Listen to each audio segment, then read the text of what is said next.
Boa tarde, sejam bem-vindos à recitação do Código Monástico, à celebração do Uposatha. Que a Sangha Venerável me ouça. Ó veneráveis senhores, o mensageiro do envelhecimento e da morte está se aproximando e os ensinamentos do Buda estão desaparecendo. Vós deveis, com a finalidade de realizar o pleno despertar, ser diligentes e aplicados com uma mente concentrada. Por quê?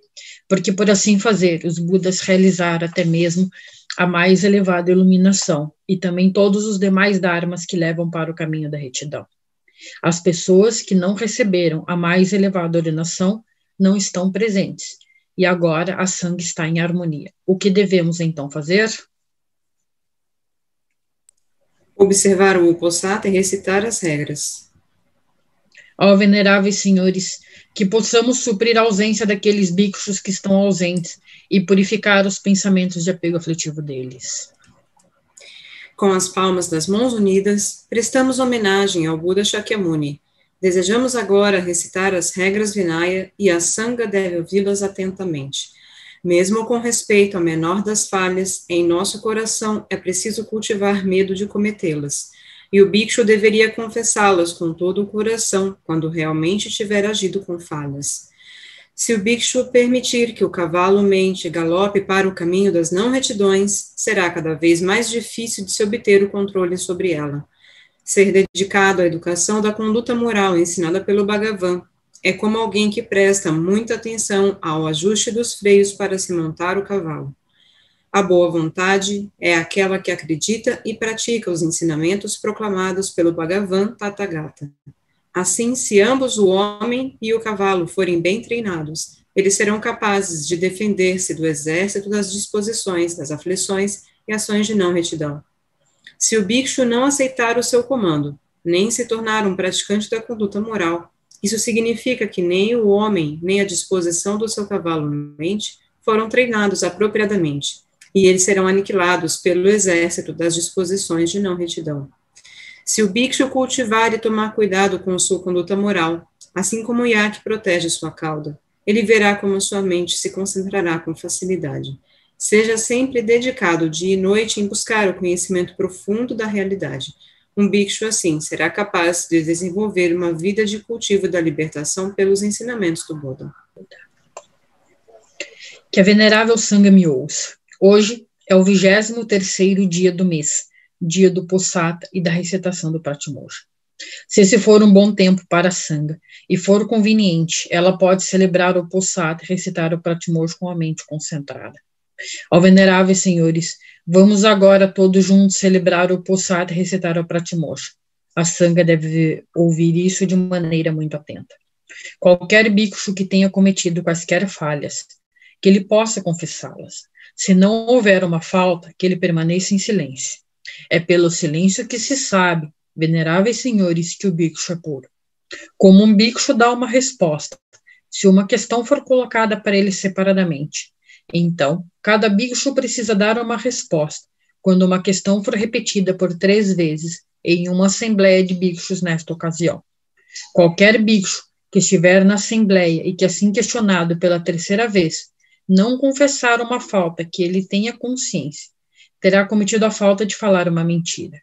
E essa falta, ó veneráveis senhores, foi declarada pelo Bhagavan como sendo um obstáculo para o caminho.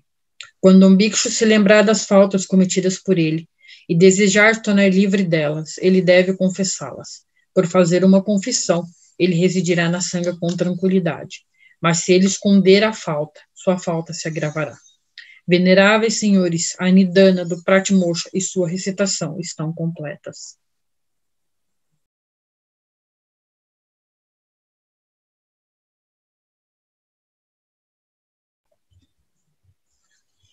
Veneráveis senhores, recitada foi a introdução do Vinaya, recitada foram os 4 Parajikas, recitada foram as 13 Sanghavassesas, recitada foram as 4 falhas de confissões, recitada foram as 112 Saiksas. Tudo isso foi organizado no Vinaya Sutra do Buda, que é recitado 6 vezes ao mês, como conhecido no Pratimoksha, bem como em outros textos da conduta de acordo com o Dharma. Para esses, ó veneráveis senhores, deveríeis vos regozijardes e apreciardes em vosso coração, livres de disputas, da mesma maneira que a água se mistura com o leite, e deveríeis observá-las cuidadosamente. Isso deveria ser observado. O Bhagavan Tathagata Samyak Sambuddha Vipassin ensinou o Vinaya Sutra para uma sangha de 6.200.000 bhikshus, que o acompanhavam constantemente.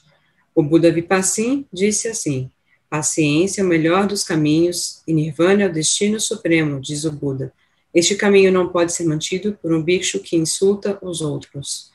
O Bhagavan Tathagata Samyak Sambuddha Sikkim ensinou o Vinaya Sutra para uma sangha de 800.000 bhikshus que o acompanhavam constantemente. O Buda Sikkim disse assim: assim como uma pessoa que possui olhos e visão superior escapa dos perigos, aquele que é sábio no mundo é capaz de evitar as ações de não retidão.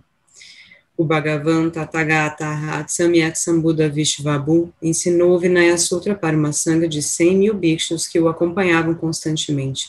O Buda Vishvabu disse assim: sem se irritar, sem falar das falhas dos outros, eduque-se da maneira como foi ensinado no Vinaya Sutra. Seja moderado na alimentação, cultive o gosto pela solidão e o prazer pela determinação. Mantenha a mente pura. Esse é, de fato, o ensinamento do Buda. O Bhagavan Tathagata Samyak Sambuddha Krakoshanda ensinou o Vinaya Sutra para uma sangha de 40.000 bhikshus que o acompanhavam constantemente. O Buda Krakoshanda disse assim: assim como uma abelha é atraída pela flor e não destrói nem a cor nem o perfume dela, mas toma o seu néctar e parte, assim também um bicho entra numa vila sem perturbar os afazeres das pessoas, sem ficar a observar o que está sendo feito ou desfeito por elas, mas se concentrando em observar o seu próprio comportamento, ele medita sobre o que é bom e o que não é bom. O Bhagavan Tathagata Samyak Sambuddha Kanakamuni ensinou o Vinaya Sutra para uma sangha de 40.000 bhikshus que o acompanhavam constantemente. O Buda Kanakamuni disse assim: se o bhikshu quiser realizar o mais elevado estado da mente, ele jamais pode deixar a mente se afastar, mas mantê-la diligentemente no estudo dos ensinamentos dos Budas. Pensando concentradamente na paz, então ele rapidamente não mais se lamentará. O Bhagavan Tathagata Samyak Sambuddha Kashyapa ensinou o Vinaya Sutra para uma sangha de 20.000 bhikshus que o acompanhavam constantemente. O Buda Kashyapa disse assim: sem cometer quaisquer faltas, praticar a retidão e a pureza da própria mente. Esse é o ensinamento dos Budas. O Bhagavan Tathagata Samyak Sambuddha Shakyamuni ensinou o Vinaya Sutra para uma sangha de 1.250 bhikshus que o acompanhavam constantemente. O Buda Shakyamuni disse assim: bom é o controle do corpo, bom é o controle da fala. Um bhikshu que controla todas essas coisas é livre das faltas.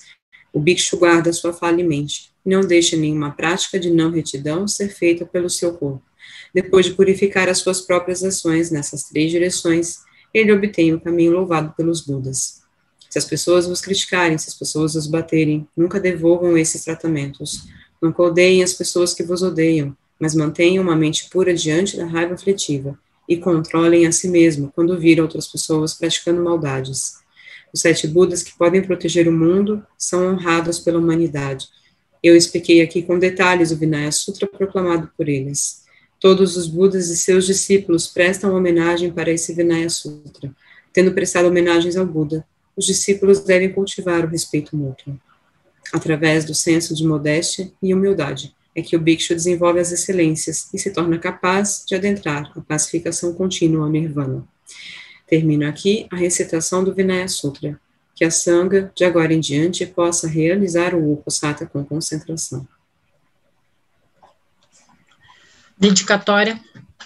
Dedico todos os méritos gerados de minhas ações para a realização das 4 nobres verdades em mim e em todos os seres sencientes, para que os sofrimentos de todos os seres cessem pela compreensão de suas causas, pela construção de um caminho que leve para a cessação dos sofrimentos, tanto por mim mesmo quanto por todos os seres sencientes, que eu possa ajudar e contribuir com essa construção e desenvolvimento da felicidade e bem-estar, por meio de uma determinação persistente, da alegria e da grande compaixão por todos os seres sencientes, até que o sofrimento de todos termine definitivamente.